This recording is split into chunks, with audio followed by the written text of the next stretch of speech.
Assalamualaikum warahmatullahi wabarakatuh. Perkenalkan, kami dari kelompok 3. Saya Muhammad Rifki Istiadi, nomor presensi 21. Saya Eka Putri Gardiantoro, nomor presensi 11. Saya Sofia Absari, nomor presensi 30. Saya Lovely Zefania, nomor presensi 19. Oke, jadi kali ini kelompok kami ingin mempresentasikan tentang seisme, yaitu gempa bumi dan fenomena yang terjadi dan dampaknya juga. Oke, jadi kali ini adalah peristiwa tektonisme karena terjadi perpisahan lempeng dan mengakibatkan getaran pada bumi.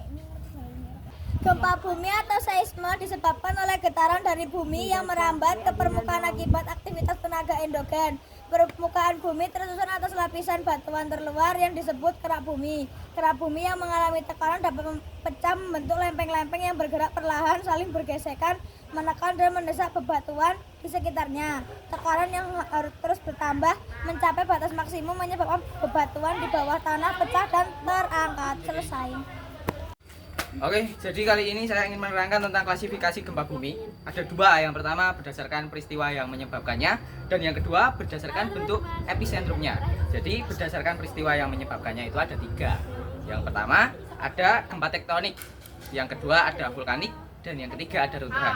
Jadi gempa tektonik itu gempa yang terjadi akibat pergeseran lempeng secara tiba-tiba.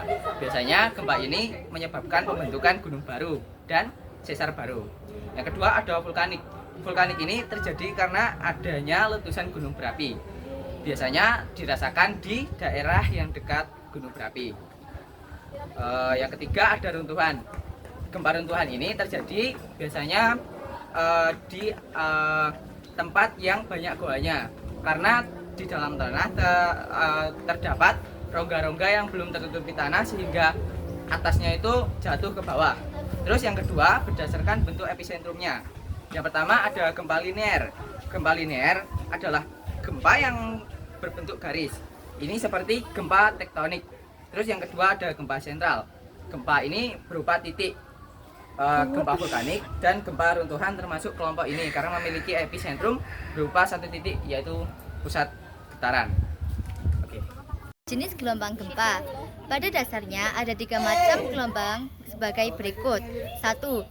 Gelombang longitudinal atau gelombang primer. 2. Gelombang transversal atau gelombang sekunder. 3. Gelombang panjang atau gelombang permukaan. Jadi saya akan menjelaskan tentang penentuan pusat gempa bumi. Penentuan lokasi pusat gempa di permukaan bumi atau epicentrum dapat dilakukan dengan metode hemosiesta. Metode ini dilakukan untuk menentukan epicentrum dengan mencatat waktu kedatangan gelombang gempa pertama atau gelombang primer secara serentak. Pengaruh gempa bumi terhadap kehidupan. 1. Kerusakan fisik, merusak rumah lah, gedung, jalan, fasilitas umum, dan lain-lain. 2.